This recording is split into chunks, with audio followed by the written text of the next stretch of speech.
Capítulo primero. El eco de las cadenas y el susurro del Nilo. 1. El olvido de una era. La historia comienza con un silencio sepulcral que cae sobre la memoria de Egipto. Las generaciones que conocieron a José, aquel visir hebreo que salvó al imperio de la hambruna, se han desvanecido entre las arenas del tiempo. Un nuevo faraón asciende al trono, un hombre cuyo corazón es tan duro como la piedra de las pirámides que pretende construir. Para él, los descendientes de Jacob ya no son huéspedes honorables, sino una amenaza demográfica. El faraón observa desde su palacio cómo el pueblo de Israel se multiplica, llenando la tierra de Gosén. El miedo, la herramienta más antigua del tirano, se apodera de su mente: si hay una guerra, se unirán a nuestros enemigos. Así, el decreto de gratitud se convierte en un edicto de servidumbre.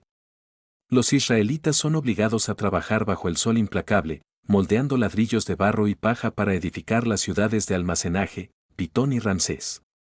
Sus espaldas conocen el látigo, y el aire de Egipto se llena de un clamor que parece no tener respuesta.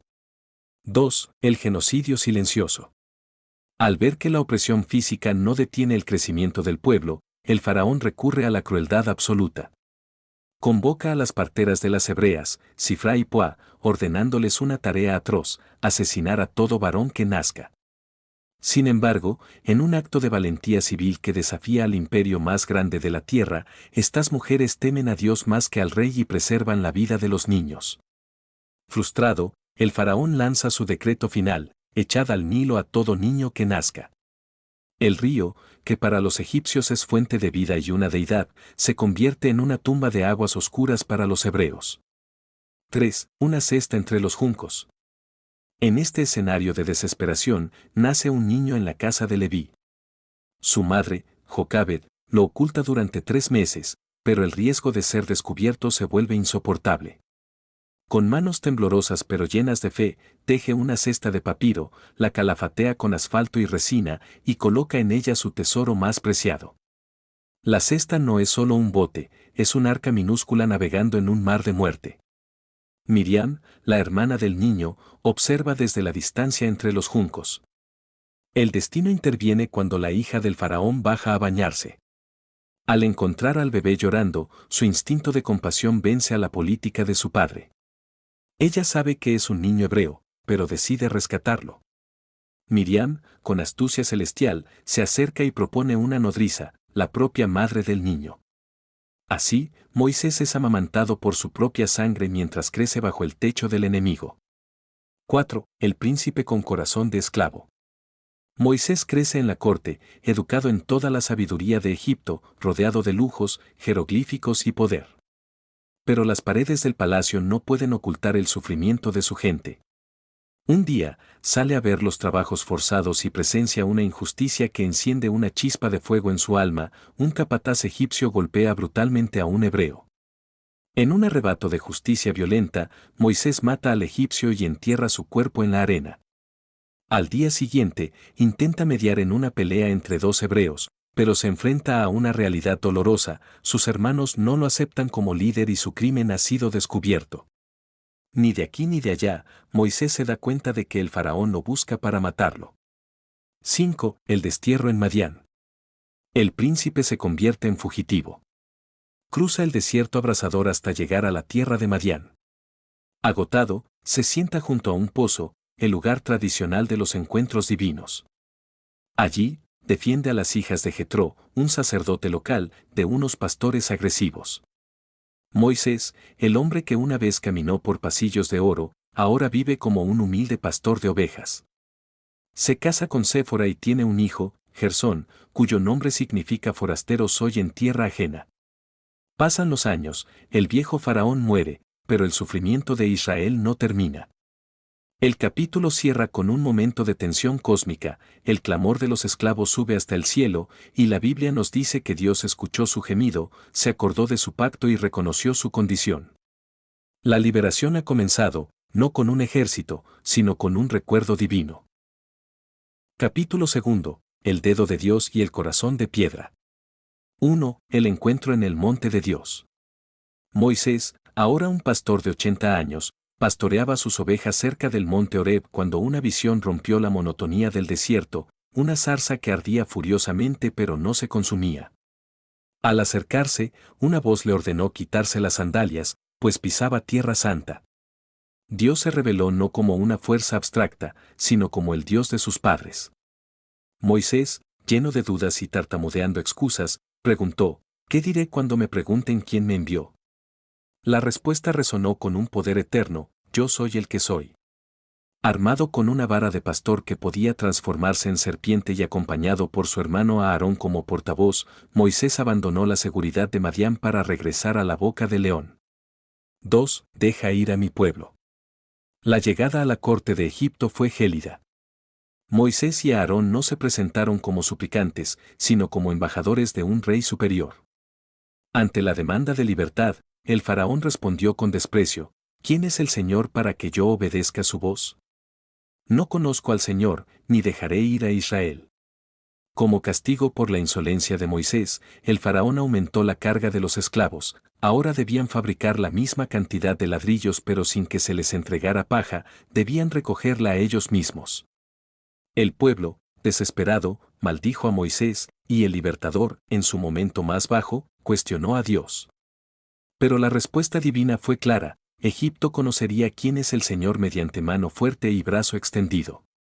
3. El asalto a los dioses de Egipto. Lo que siguió no fue solo una serie de desastres naturales, sino una guerra espiritual. Cada una de las 10 plagas fue un ataque directo a una deidad egipcia. El Nilo en sangre, el río sagrado, fuente de vida y dominio del dios Api, se convirtió en un torrente de muerte y podredumbre.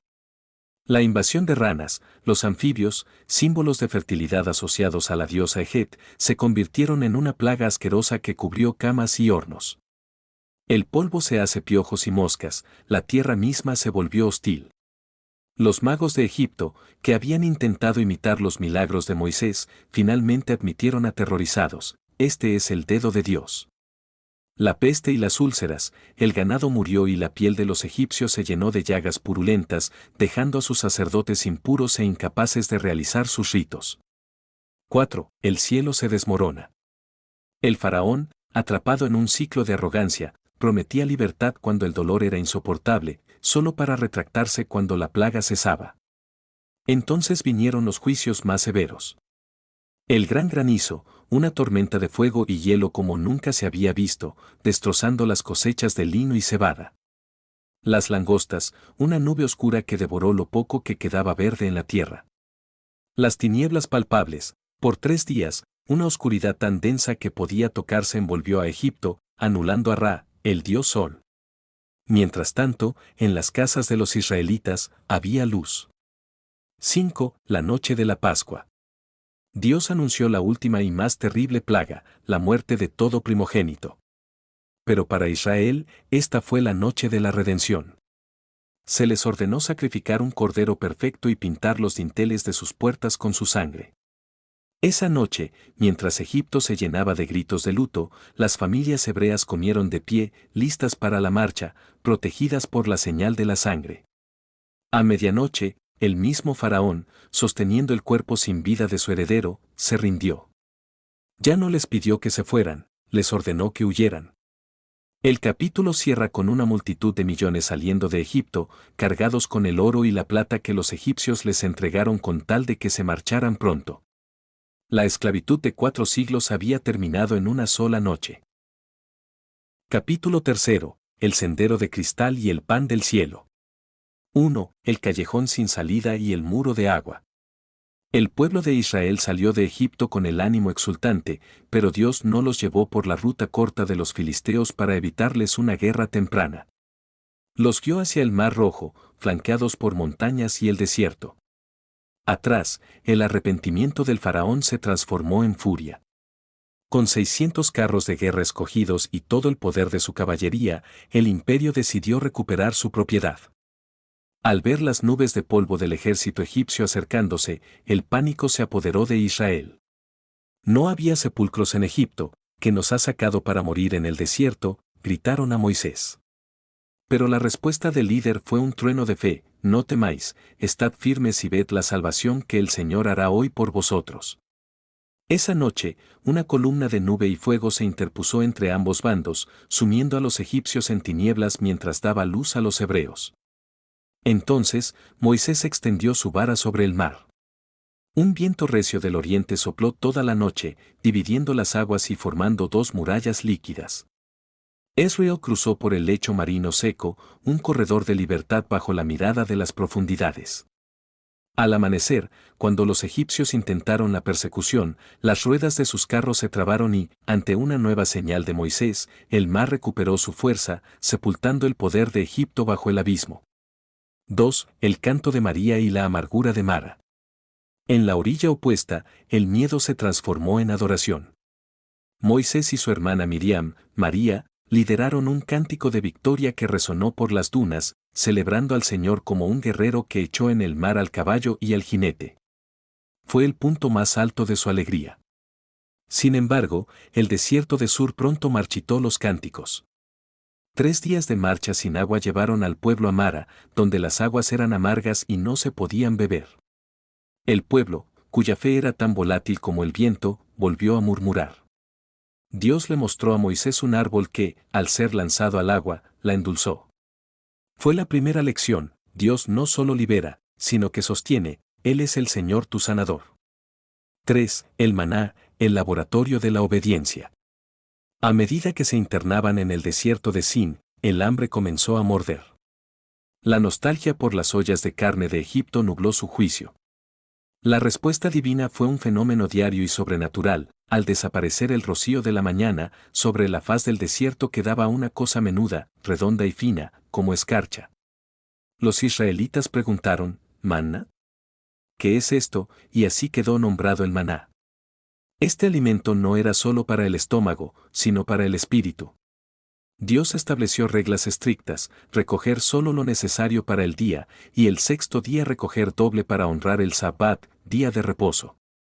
Quienes intentaron acumular por miedo al futuro encontraron gusanos en sus reservas.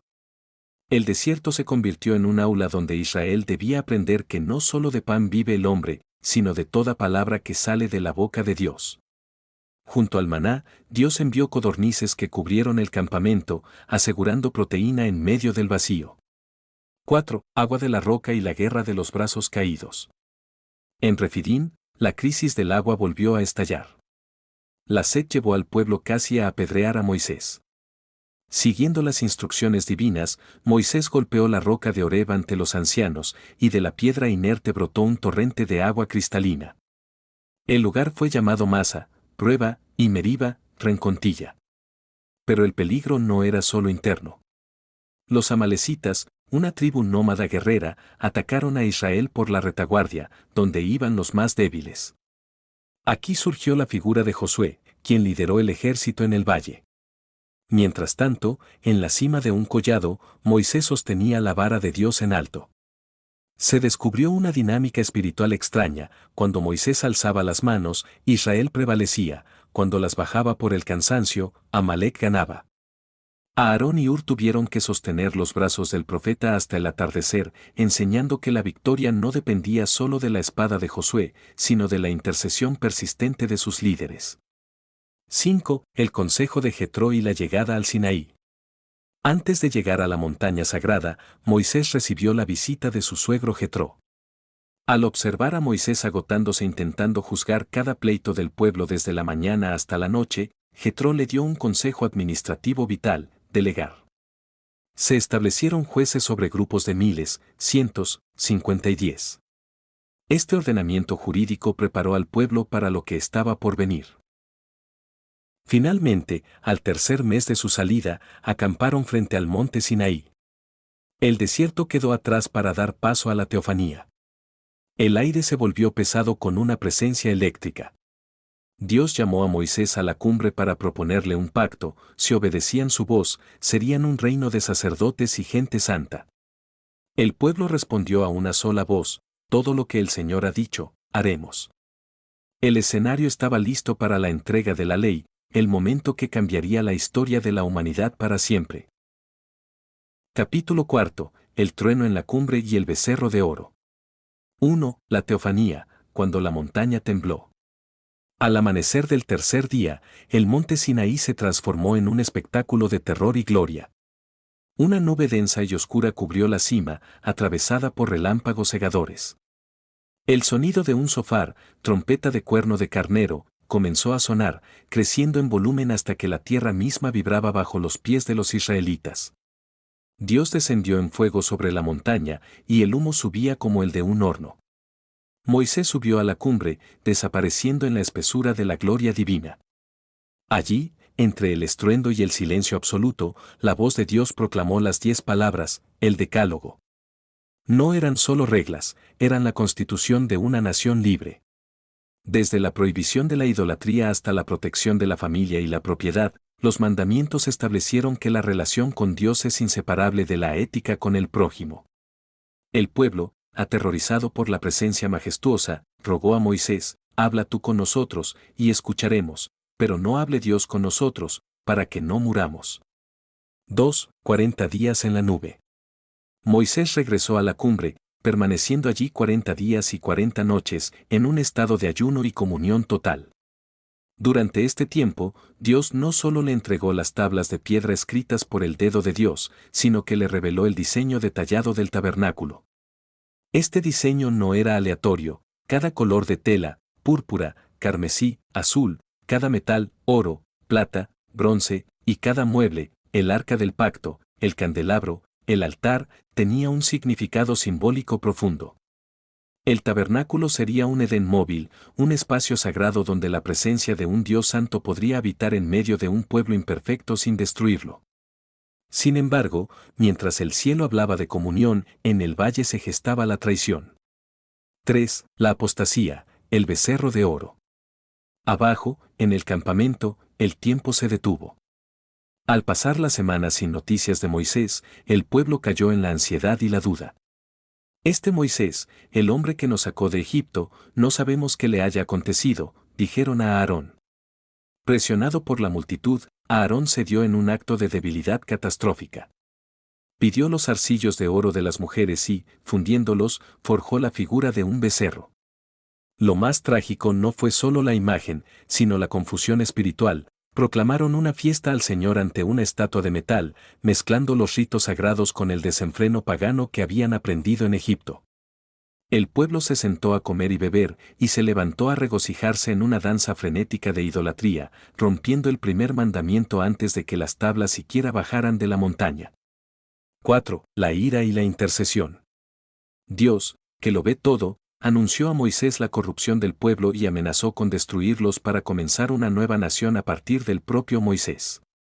Aquí se revela la verdadera talla del líder. En lugar de aceptar la oferta de gloria personal, Moisés intercedió desesperadamente por Israel. Recordó a Dios su promesa a Abraham y el honor de su nombre ante las naciones. Al bajar de la montaña y ver el becerro y las danzas, la ira de Moisés estalló. En un gesto simbólico de que el pacto había sido roto por el pueblo, hizo añicos las tablas de piedra al pie del monte. Quemó el becerro, lo molió hasta hacerlo polvo, lo esparció en el agua e hizo que los israelitas la bebieran. Fue un día de juicio severo donde la tribu de Leví se puso del lado de Moisés para restaurar el orden, resultando en una dolorosa purga dentro del campamento. 5. La gloria reflejada y el nuevo pacto. Tras el juicio, Moisés volvió a subir al monte para pedir perdón por el pecado del pueblo. Fue en este momento de vulnerabilidad donde Moisés hizo la petición más audaz: te ruego que me muestres tu gloria. Dios le permitió verlo de espaldas, escondiéndolo en la hendidura de una peña, mientras proclamaba su nombre, el Señor. Dios misericordioso y piadoso, tardo para la ira y grande en misericordia y verdad. Moisés labró 2 nuevas tablas de piedra y Dios renovó el pacto. Al descender por segunda vez, Moisés no lo sabía, pero su rostro resplandecía de tal manera que los israelitas tenían miedo de acercarse. La luz de la presencia divina se había impregnado en su piel. Desde ese día, tuvo que ponerse un velo para hablar con el pueblo, simbolizando tanto la cercanía de Dios como la barrera que el pecado aún mantenía entre el Creador y su creación. La nación estaba perdonada, pero la lección estaba clara: la libertad sin ley es solo otra forma de esclavitud. Capítulo 5. El santuario en el desierto y la gloria descendente. 1. El despertar de los artífices. Tras el perdón divino y la renovación de las tablas, Moisés convocó a toda la congregación de Israel. No para dar órdenes militares, sino para invitar a una ofrenda voluntaria. El pueblo, cuyo corazón había sido conmovido por la misericordia tras el incidente del becerro de oro, respondió con una generosidad abrumadora. Trajeron oro, plata, bronce, maderas finas, pieles teñidas y piedras preciosas. La respuesta fue tan masiva que Moisés tuvo que ordenar que dejaran de traer ofrendas, pues sobraba material. Dios dotó de sabiduría y talento artístico a dos hombres principales, Bezalel, de la tribu de Judá, y a Aholiab, de la tribu de Dan. Ellos no solo eran artesanos, sino maestros inspirados por el Espíritu para trabajar el metal, la madera y el tejido. Bajo su dirección, el campamento se convirtió en un gran taller donde cada detalle, desde los ganchos de plata hasta los bordados de querubines, se ejecutaba con precisión matemática y devoción espiritual. 2. La arquitectura del cielo en la tierra. El tabernáculo fue erigido como un microcosmos del orden celestial. Se dividía en 3 secciones que marcaban el camino hacia la santidad. El atrio exterior, un espacio abierto donde se encontraba el altar de bronce para los sacrificios y la fuente de bronce para las purificaciones. Aquí, el pueblo entendía que el acercamiento a Dios requería limpieza y sustitución. El lugar santo, una estructura cubierta a la que solo entraban los sacerdotes. Contenía la mesa de los panes de la proposición, el candelabro de oro, menorá, que ardía perpetuamente, y el altar del incienso, cuyas fragancias simbolizaban las oraciones ascendentes. El lugar santísimo, separado por un velo grueso y majestuoso, era el corazón del santuario. Allí descansaba el arca del pacto, un cofre de madera cubierto de oro puro que contenía las tablas de la ley. Sobre el arca estaba el propiciatorio, custodiado por 2 querubines de oro con las alas extendidas, el lugar donde la justicia y la misericordia se encontraban. 3. La consagración del sacerdocio. Para que el santuario funcionara, era necesario un puente humano. Aarón y sus hijos fueron apartados y lavados.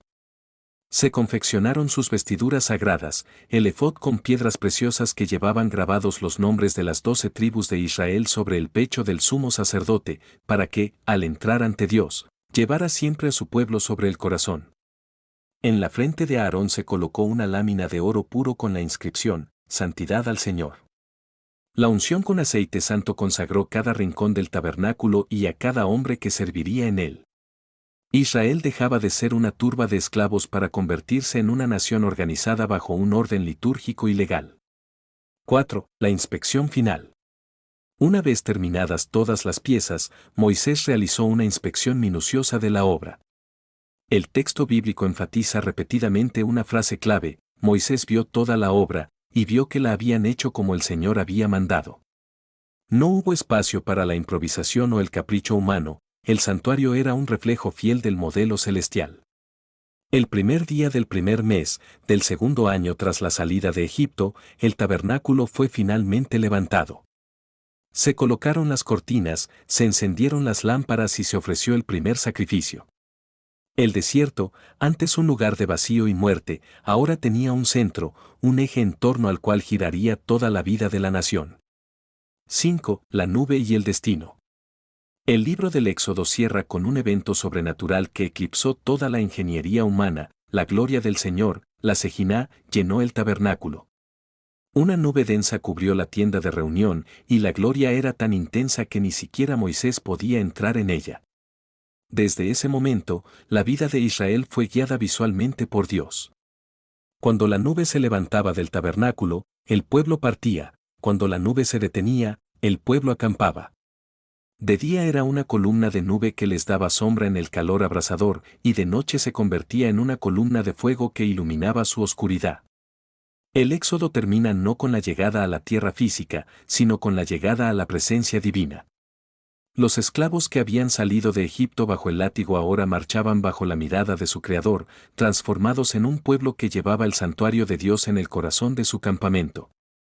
El viaje continuaría, pero ya no estaban solos. El Dios que los sacó de Egipto ahora caminaba con ellos.